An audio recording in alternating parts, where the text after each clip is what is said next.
Just letting everyone know this is being recorded. This is a really good resource. So refer people to the Can Do website. They can, go and there's so many videos. So good afternoon, everybody. Happy Wednesday. It's the middle of the week. It is November 16th. Can we believe it? We're already, past that halfway, a little bit past that halfway mark here in November.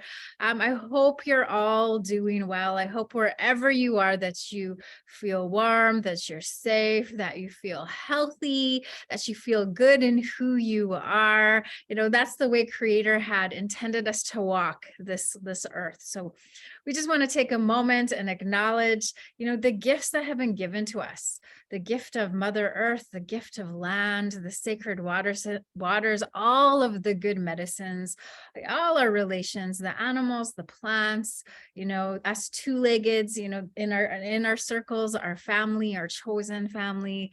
There's so much to be thankful for. So we just take a moment and acknowledge the goodness of Creator, that we belong to Creator's world.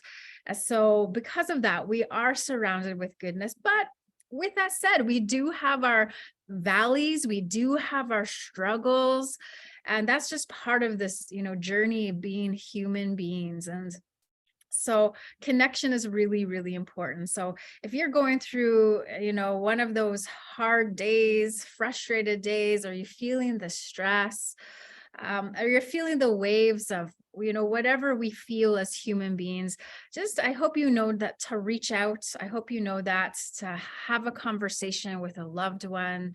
I think that connection is really, really important. So welcome to Can Do's Innovate BC webinar. So we're here on Wednesdays. We're glad that you've joined us. We're honored that you're here. My name is Michelle. I'm joining from Amiskwichi, Waskagan, Edmonton, Treaty 6 territory. Always acknowledge that, I'm even a guest to this land. I come from Treaty 4 territory. So I'm honored to be able to say that I live, work, play, set up shop, dream big here in Treaty 6 territory. So always important to acknowledge where you are living. So welcome. We're glad you joined us. So just a few housekeeping items. At the end of today's webinar, you will receive an evaluation link. Every time you come here, every time you come to a webinar, it will be the same thing. An evaluation link will be sent to you. And we really value what you have to say. We value your feedback, and we'd love for you to fill it out. And when you do, and again, this is my favorite thing to say, when you fill out that evaluation link, your name will be entered to win a draw. So at the end of this month, you have a chance to win a $500 Visa gift card. I think that's pretty amazing for Can Do to put up such a good prize. So fill out that evaluation. We love to hear from you. There will be opportunity at the end of today's presentation for you to ask any questions or bring in a story. So throughout today's presentation, there's that chat box. Feel free to use it throughout. Feel free to ask those questions. I will definitely make note of them.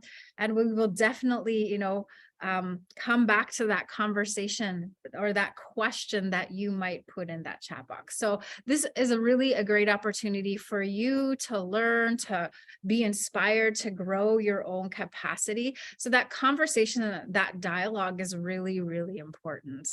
All right, so today's topic is advancing Indigenous major projects and working toward net zero. So our guest speaker, Angel Ransom, who is the Senior VP of Environmental Services, will be presenting on who the First Nations Major Projects Coalition is and about some of the work that they have accomplished over the last 5 years in relation to Indigenous economic reconciliation and impact assessment capacity development. That's a whole lot of ground that you're gonna cover, it sounds like. We're really excited. So the environmental stewardship work is centered around capacity development and aims to increase effective Indigenous involvement in impact assessments through Indigenous-led standards, guidance, methods, and approaches that are collaborative in design. So in addition, helping our members advance their major projects is the core focus of FNMPC's service delivery. So I think she's just going to come with a whole bunch of valuable information and just letting us know what's going on with, again, the First Nations Major Projects Coalition. A little bit about Angel. She is part of the Caribou clan. Angel, you're going to have to help me out and let me know. I'll give it a try, because the elders always say try the language. So she's part of the Caribou clan, which is the Kwanba Wuten. Very close. Good job. Okay. So she has a bachelor's degree in environmental planning. Her skills, knowledge, and experience include Indigenous land use planning, environmental impact assessment, and natural resource management. So we are delighted. We are honored that you were able to just give us a piece of your time to tell us about what's going on in your world and just bring some of that good knowledge that you have come to understand and to know. So thank you for being here. I am passing this virtual mic off to you, and the floor is yours. Great. Thank you, Michelle. That was a very kind introduction, and thank you for acknowledging the territory in which you're joining us here today from. So as Michelle said, my name is Angel Ransom. I'm the Senior VP of Environmental Services with an organization called the First Nations Major Projects Coalition. I am an environmental planner, and I come from the community of Nakaslii-Watan, which is in central British Columbia, but I actually live in Prince George here in the Lheidli-T'enneh territory in central BC, or Prince George. So I'm a neighbor province away from you guys. I will actually be in Treaty 6 territory this coming Sunday through Wednesday to participate in Indigenous Mapping Network workshop that's happening or being hosted at the River Cree Resort. I think I have that right. So I'll be out in your neck of the woods next week. I'm looking forward to it, as I seldomly get into Alberta. But enough about a little bit about myself and where I'm from and my background. I'm here to, as Michelle noted, just share a little bit about our coalition, as we are a fairly new organization. And I'm going to talk a little bit about the organization in general, but more so about the work that I lead as an environmental planner and leading our environmental services. I do want to express regret sent from our CEO, Nilo Edwards. He did want to join us here today. However, he had a prior commitment before we settled on a date and things like that. So he's actually out in Toronto, but he sends his best and sends his regrets. And Nilo is basically my wingman, who I work alongside. Him and I have been with the coalition since it became an idea and then formed into an organization. So he wanted to be here. He speaks more to the economic side. I'm more the environment side. So that's why my focus will be more about the actual work I do. So I will share my screen, and just a note for the participants here today. I will share with Elsie after the presentation a copy of my presentation, in which she can share out to participants thereafter. So you will get a copy afterwards. And if there's anything that comes out of the presentation after we're done here today, you're always welcome to reach out to me, and my contact info is provided again in the presentation. So just give me one moment here. I'm just going to switch screens here. Please let me know if it's in presenter view for you. Is it a full screen for you? Perfect. You can't see my notes, can you? Okay. Oh, it's been so much fun. I'm sure everybody on the call here, well, we're all on Zoom. We're all experienced in this technology world we're working in light of the pandemic or post-pandemic or wherever we're at. But not only that, FNMPC in the last couple of weeks has been doing a big data system migration. So I'm a little bit lost when it comes to the functionalities again. And I'm like, what am I using today, Zoom or Teams? So bear with me if I fumble here a little bit. I'm only human at the end of the day. I'm not a computer nerd. No offense to those that are. But yes, so I acknowledge I'm coming to you today from the Kwetli territory. And again, I often like to just recognize, acknowledge, and appreciate that we are able to live, work, and learn on the territories of First Nations and Indigenous peoples all across this country. And acknowledging the principles of truth and reconciliation, we recognize and respect the history, languages, and cultures of First Nations, Inuit, and Métis, and all Indigenous peoples of Canada, whose presence continue to enrich our lives and our country as a whole. So, yeah, I'll start with a little bit about who we are. Again, this is very high level introductory. If you want to know more, myself and my whole team that work behind us are always available to answer any questions. And we have a great website where much of this information is also shared publicly. So if you want to do a little more homework and dive in a little deeper, you're welcome to. So who are we as a coalition here? In summary, the First Nation Major Project Coalition is a First Nation-led national not-for-profit business capacity organization.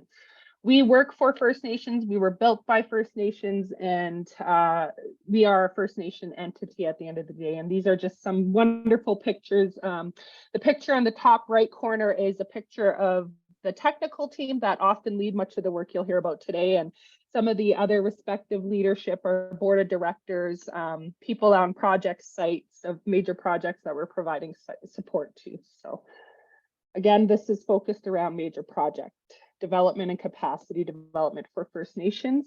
As I'd mentioned, we're a fairly new organization. Here in BC, that if you're paying attention to any of the news out there over the last 15 years, there was this big LNG pipeline boom that happened here in BC.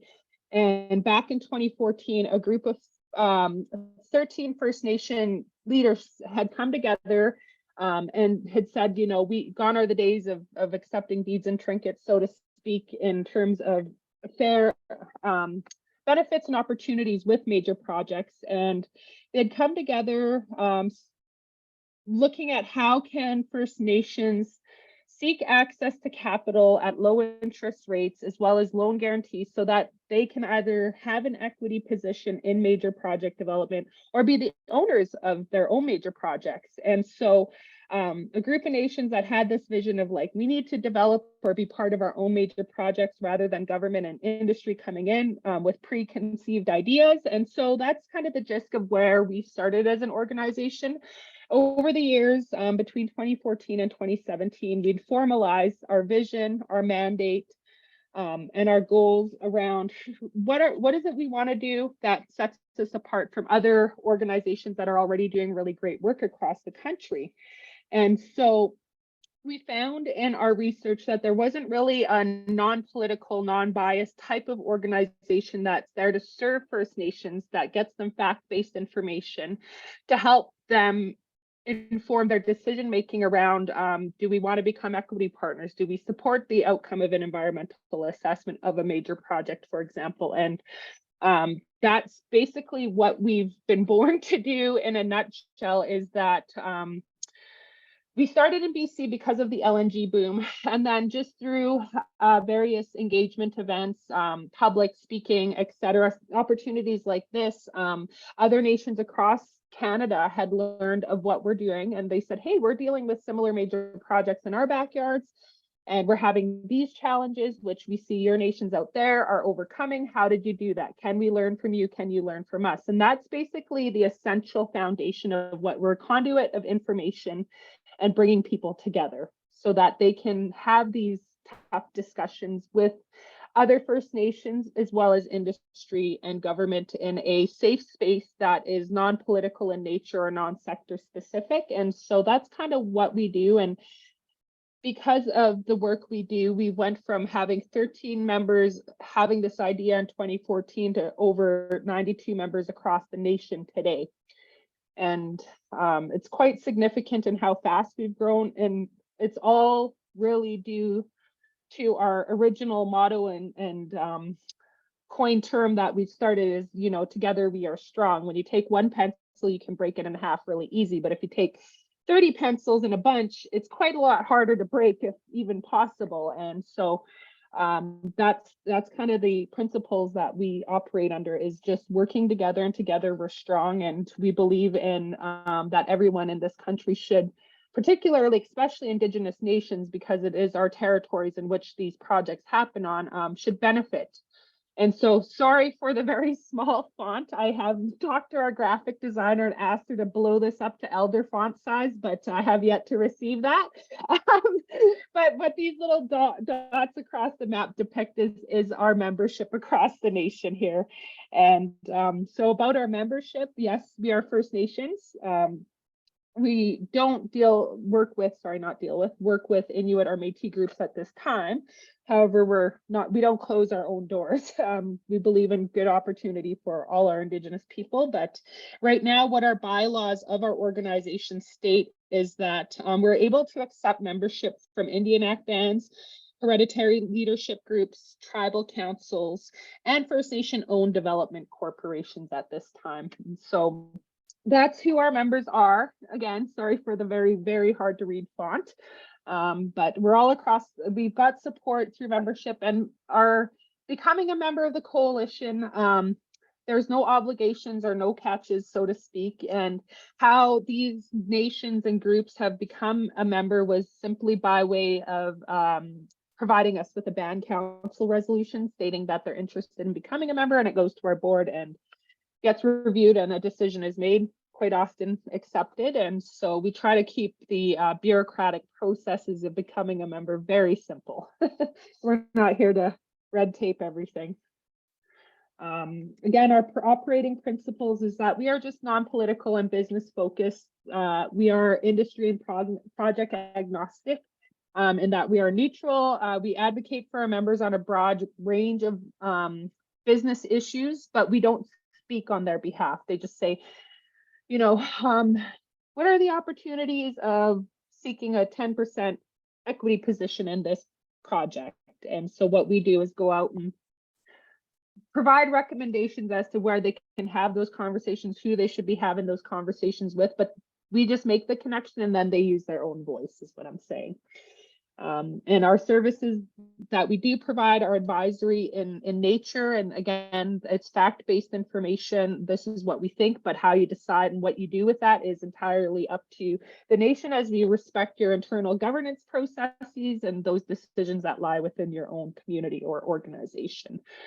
Something that makes us very unique and has been one of the major success factors in how we operate is that we don't charge for our services to our members. We realize we are a capacity building organization, and often one of the biggest capacities communities face is financial capacity. And so it would make no sense for us to charge for our services, because most of our services are funded through mainly federal government funding at this time, but we do have like one-off projects with different provinces or corporations at time. But again, we're here for First Nations. We don't take a piece of the pie. We don't make decisions for particular types of decisions. And yeah, we take our direction and mandate from our members. So we have member meetings and annual general meetings, etc., that we stop and pause in all the work we do and say, this is where we're at. Are we doing this right? Are we not? If there's change needed, let us know. What is it that you need, so that we're offering services that are useful at the end of the day, very bluntly said. And that there's a lot of great organizations that do a lot of other great things. And so we leave it to our members to let us know what it is that they're missing. And then we try to help fill those gaps.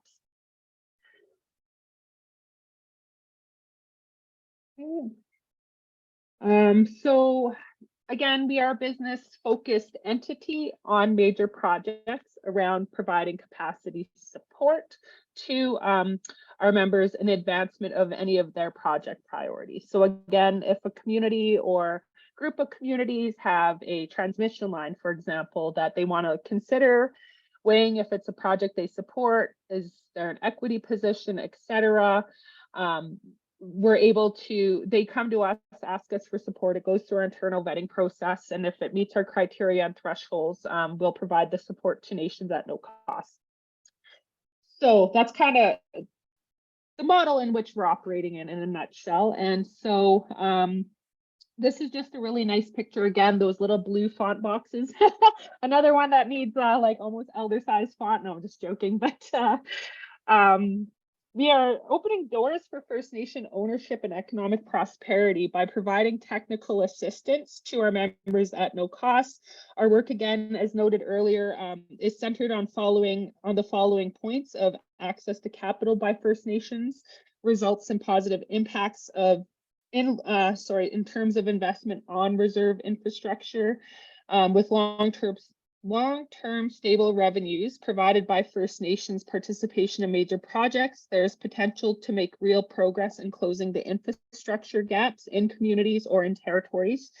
And I do recognize I may say territory. I just use that I'm from BC, and I realize I'm from non-treaty. So just a little disclaimer there. If you're hearing territory and you prefer treaty, my apologies. It's just, again, because I'm from BC and I got to be mindful of the differences. But yeah, and we just find that our services at the end of the day are key to unlocking First Nations participation in major projects developments.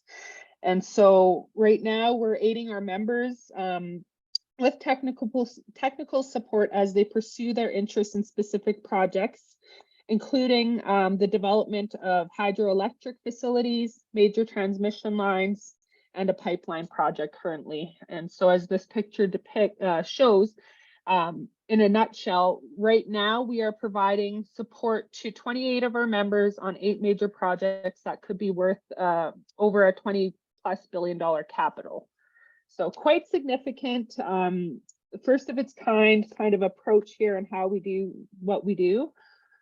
So that's the major project. We have a whole team that goes in and helps communities. They help with everything from what kind of lawyer do you need? Who should you be speaking with at the banks to talk about loan guarantee or access to capital? Who do you talk to in government to advocate for a loan guarantee? And so we just help navigate and make those connections. And we never ever promote a particular company or person as well, in terms of we say these are some of the people we've worked with or know have really good working relationships with Indigenous groups and have proven they uphold good environmental standards, etc. And then it's up to our members to decide if that's who they want to utilize for support. So another big area that we've focused on a lot lately is around public policy and research. We've heard loud and clear from our membership that, things need to change, how environmental assessments happen, how those decisions are made, just a number of things. So we've done a lot of research at the request of our members on topics they've told us they want to learn more about. And so we put together discussion papers and toolkits and resources for our members to learn about these public policy matters, but also if they direct us to want to make change to the federal government's Impact Assessment Act, we'll then take our research and say, this is the research, these are findings, these are the changes we think need to happen. So we support our members in the advocacy side of public policy as well. This is just a beautiful screenshot. All these are documents that are available on our website of the various topics that we have provided support in, from everything from financing First Nation participation in major projects to Indigenous sustainable development, the role of Indigenous people in major project development, Indigenous leaderships and opportunities in the net zero transition. So we've got a wealth of tools and resources designed and developed through our technical team and experts. And really a lot of this is cutting edge research, in that it's new or it's current, I should say, in terms of looking at best practices, doing scans of other tools, other models, other approaches that could be improved. And then we put out our research for, most of it's public, just to help if there's industry or government that's how do we work better with First Nations? Well, here we've got a whole bunch of guidance that'll tell you where to start, at least at a minimum. And we recognize and acknowledge as well that there's unique needs and interests of each community or organization. And so we make it clear that if you're utilizing our research or guidance tools or resources, that it is foundational in design and that it's a starting point, but there might be more specific guidance or standards being upheld by an individual community themselves. So that's the public policy side of things. I'm getting now into the work that I've been leading. So I'm a land use planner. I was doing natural resource management type planning prior to my role here with the coalition. And again, prior to my work starting here, pardon me, it's really dry here. When I was working for my community, trying to do natural resource management planning, I was a one-woman show, trying to deal with like 30 forestry companies, 2 mining companies, trying to look at our comprehensive community plan and like, how do we meet our own community development goals? How do we ensure areas are protected for cultural uses or ecological significant? And that really motivated my shift to thinking about environmental assessments and major project development. And I was like, you know, something has to change. And then boom, I was dealing with 5 environmental assessment processes all at the same time, concurrently, all within about a 4-month span of it's 4-month span of time. And I'm like, this was in 2011 to 2013. And I was drowning in paperwork just from LNG, let alone forestry, mining, and my own community interest. And I'm like, holy smokes, we need to like revamp our standards, assert them. We need to do things in a better way. And that's what's really driven me to do the work I do here today with the coalition, particularly around environmental assessments. And just generally speaking, I'm not sure if our participants here are very aware of the global conversations around this getting to net zero because of climate change, because of the digitization. And with that, there's going to be a big demand for critical minerals, the things that go into batteries, the things that go into like nuclear energy, the resources, sorry, not the things, the resources. And we know as Indigenous people, at least here in Canada, that to get those critical minerals, you're going to have to access traditional Indigenous territory. And with accessing major critical minerals, particularly, require the need for major project development. And with major project development there's the need to do environmental assessments to decide if these projects are going to be beneficial or more impactful to our environment. And so, long story short, that's where my focus in the environmental services has stemmed from, and why we're doing the work we do here today is to ensure that our Indigenous worldviews is at the center of environmental assessments in these consent-based decision makings of this bigger global picture of what's going on our Earth and climate change and saving Mother Earth. So yeah, a lot of work done since 2017. This is just a shot of some of my team members, just to show that we are qualified technical people. I'm a planner. I work with a guy named Trevor, who's an amazing impact assessment practitioner. He's not Indigenous, but he brings like over 25 years of experience. Our manager here is another Indigenous woman, Jasmine Thomas. She's an elected band counselor. She's went through the crazy LNG EA process that I went through as well. And so we reach out and we pull in particular experts as needed, but I've got a pretty great core team that really help lead this work in terms of the research, the content development, the design. And yeah, I'm really fortunate to have such a great team.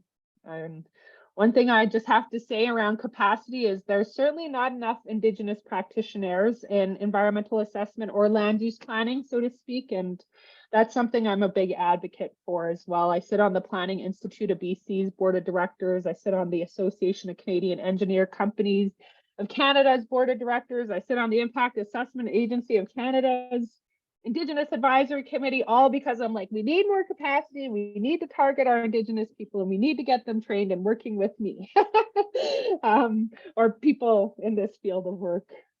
There's not enough.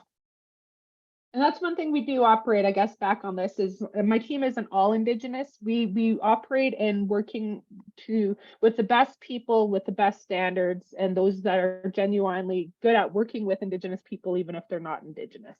We keep our minds open and our doors open. In a nutshell, what we do as the environmental stewardship technical team specifically is, well, in the last 5 years was really building our foundation to the house that we're starting to build now. But we really have led engagement with First Nation members on the renewal of the federal impact assessment, as well as the BC environmental assessment and regulatory processes. As I'd mentioned earlier in my presentation, when BC was going through this LNG boom, I was a one-woman show in our natural resource office as the community planner. And I was like, man, this is bad process, bad rollout, bad approach. Like, this could be improved. And that's kind of quite timely that I was thinking about this. And then all of a sudden, all this legislation started changing. And I'm like, holy smokes, it's like the legislation gods heard my prayers because something has to change here. And so I jumped right in, feet first, not really even knowing what impact assessment was. I just knew what it shouldn't be based on my experience. And so we got really involved when these opportunities for change opened up. And that's been a big bulk of my work, just quite timely. It started in about 2018 and is still, at least the federal government regulation review and developments are still underway. But outside of policy and the need for better process around the assessment of projects, were inward facing tools. How can we help our First Nation communities understand what is environmental assessment and why do these processes happen? And when these processes happen, what are our standards from an Indigenous worldview that need to be upheld or considered or adhered to? And so realizing the government process was one thing that really only looked at biophysical assessment. We were like, well, what about the culture? What about the social? What about the economic? You know, there's other things that make our communities go round. We look at things holistically. One action over here creates a reaction over here. So let's look at this as a whole. Let's create our own standards and push them and implement them. And so that's the second biggest piece of work I've led with the coalition here is around Indigenous design and led standards for assessment of major projects. And not only the biophysical, but again, the social, the cultural, and economic. And then third biggest piece of work that we carry out here is just facilitating the discussion and knowledge sharing from our nations across the country here. We bring them together and, you know, what is it you're doing in your territory that's working? How are you dealing with this issue with a proponent? And we learn and trade from each other in terms of our knowledge and experiences, and do it in a really technical, fact-based approach, which I find is really helpful and quite amazing when you get a group of like-minded thinkers together. The things that can happen is just unbelievable. The changes I've seen in the communities we've supported to date is just phenomenal in terms of where they were at with capacity and not even knowing what impact assessment is, to going out and negotiating agreements on what the process should look like now. And I'm like, yay, my work did add up to something and has been valuable to someone. So that made me feel really good. Because some days, you know, this is long-term complex work, and some days you're like, why am I even doing this? Or is this even making a difference? But slowly but surely it does. So that's what keeps me motivated and inspired to keep doing what I do.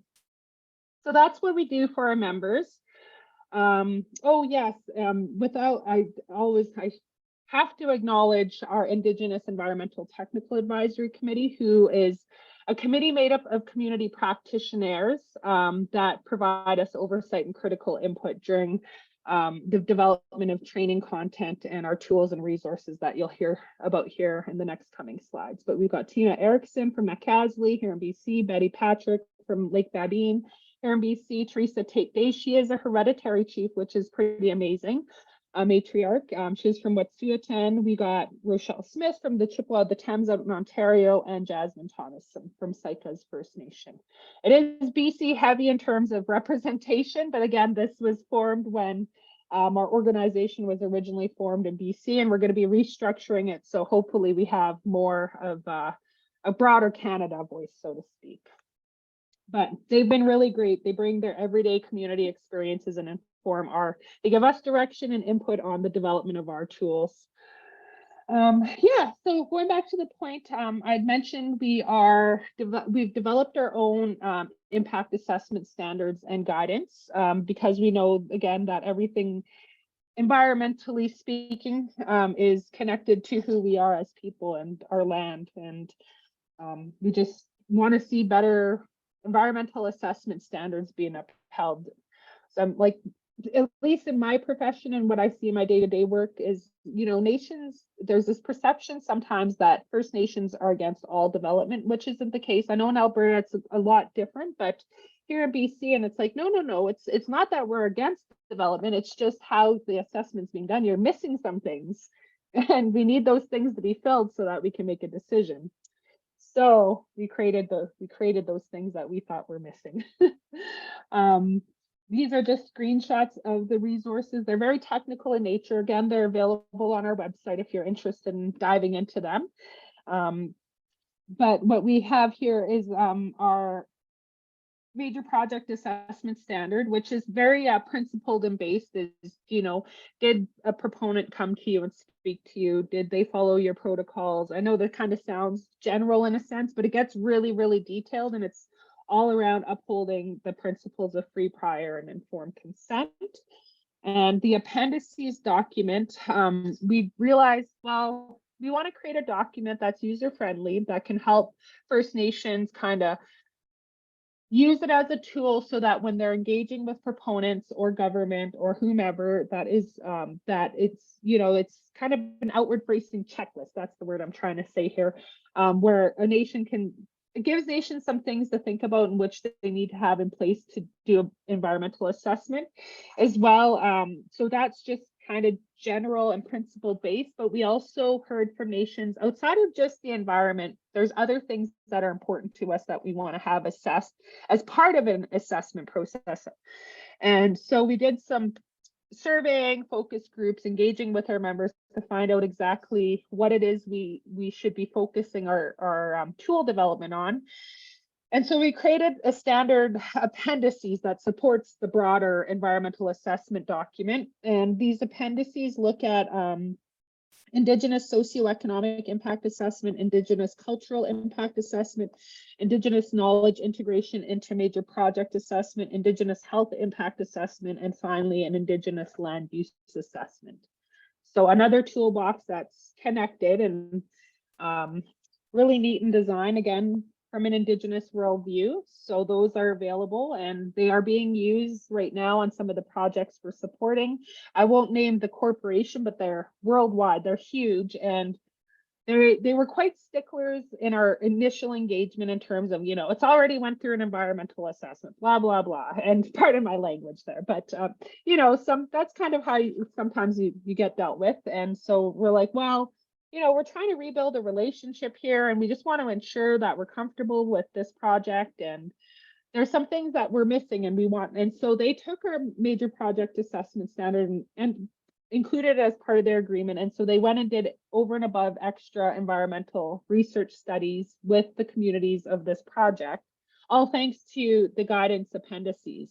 The community said there's these things that we want to assess. And so the company paid for it and the communities did the assessment and they came to their decision. So I was like, cool, nice to see some of the work we've created is being used on real projects. And companies are finally starting to see that it is valuable to, we're like, we're not trying to change anything, we're just adding to, complementing. So that's kind of, we try to approach our work in that sense. We're not here to compete or bash anything. We just, there's things missing. We want to see it improve. So here's some ideas and tools that we created that'll help you. So that's kind of some of the thinking behind our tool development. Part of my sniffle there. Yeah, so another tool outside of the Indigenous design and lead standards, another big piece of work that we undertook over the last 2 years is this guide that we developed. There was like, you know, federal government coming out left, right, and center. Here's this regulation, here's this policy, here's this new process. And even myself as an environmental planner, I'm like, what does this all mean? And how do I even get through this project or process, pardon me? And so we created a guide. We pulled out from each of the phases of the federal impact assessment, key steps and considerations for Indigenous communities to think about because we like when I was going through 5 EAs at the same time, I didn't have time to assess every single thing. I had to prioritize what was most important to my community. And so we kind of took that approach and like pulling out, these are key steps, milestones, and things that you want to consider in your participation in environmental assessment. So it helps communities navigate their way through these complex processes from an Indigenous standpoint. And it's a lengthy document. It is about 170 pages, but it's a really great document. If you ever have to go through a federal impact assessment, I suggest looking at this. Another thing, recognizing not everybody is a technician or has interest in reading a 170-page document. We recognize that. We know there's chiefs and councils that don't always have time, or even new staff that have never done an impact assessment. So we created an 8-part short video series. They're about 2 to 4 minutes each.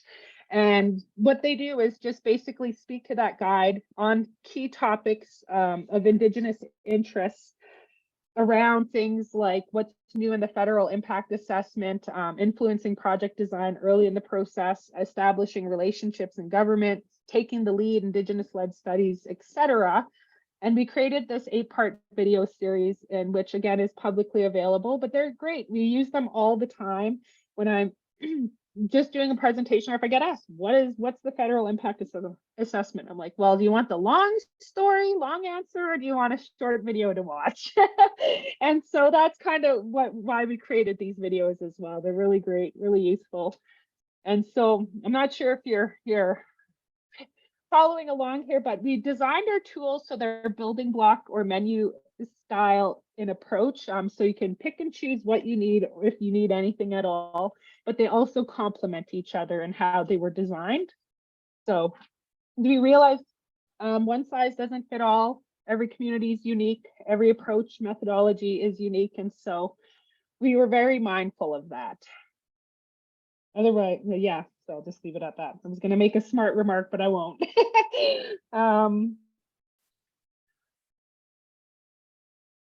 Yeah, and so the final piece around impact assessment specific work that we've done that's currently underway, that's why this is such a plain looking slide, is we've taken all these tools and created a trainer's handbook. And now we've got a workshop program that it's been 3 years in the making. But again, we realize communities have different levels of capacity or different levels of experience. And so we've turned our hand guidance handbook into a workshop program. And we're doing a train the trainers program right now, where myself and my team are training junior staff, so to speak, or less experienced staff, so that eventually they become the new instructors and I don't have to deliver any more workshops and they're doing it. No, I'm just joking, but it's kind of like a capacity building opportunity where we're designing, test running our materials. We worked with the Anishinaabe Nation quite a bit in the last year, and they let us test run 4 pilot workshops where we delivered it to community practitioners and said, grade us, report on us, critique us, tell us what's working, what makes sense, what doesn't. And now we're in refining to finalize the materials. And then next year, pending our funding application, we want to continue delivering the workshops to nations that are interested across the country. And so we've created the workshop, and then we've designed it in a way that's 101, 201, 301, pending their interest or capacity or knowledge. So it's really, really cutting edge, still in the works. We'll put a bow on it in March and launch it as a formal program that's offered through FNMPC. So it's been a very iterative process and design, because we wanted to do it right and do it in a way that's useful, effective, and not too technical and content heavy, because I know that stuff can get complex or really boring, quite frankly, but it needs to be done. So moving on here, another avenue that I'm going to be on, this is just a wonderful picture I took. I got the fortunate experience to go out to St. John's, Newfoundland last year for the first time. So that's where that lovely picture is taken, from Signal Hill. But yes, speaking, kind of working backwards, there's major projects. We're in this race to get access to critical minerals, to get to net zero. Projects are going to require environmental assessments. But one thing we've heard about from our members is the need for land use planning.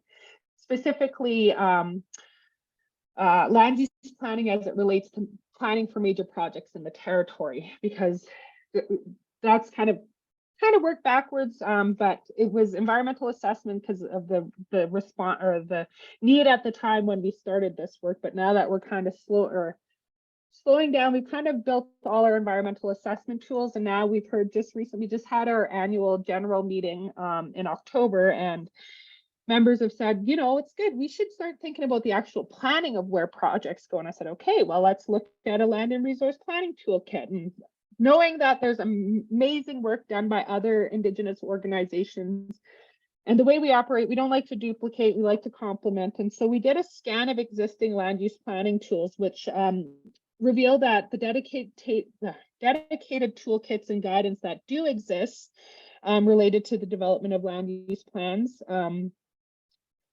are often more about the kind of the actual planning process itself.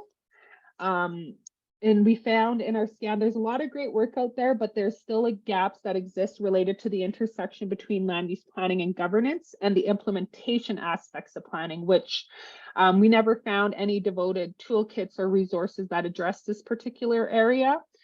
And we did a pilot project here with a group of watersheds, 9 different watersheds, all within the same territory. And as we're going through the scan of like, what do you have? What do you need? We did a gap analysis. We found, and this is my experience outside of my work with the FNMPC, but as a First Nation land use planner, I find a lot of communities have plans that exist. They have policies that exist. They have guidance, but what's missing is the governance around, you know, well, even just the organization of the information. There's staff turnover. There's, you know, chiefs and councils may say, we need to do another land use planning process. We need this policy, but it's quite often you have a lot of information. It's just not being utilized. We need a governance. Like, how do you access that? Do you code it? Do you put it in the library? Who is to decide where go zones are, no-go zones are in your territory? Like, that governance piece is missing.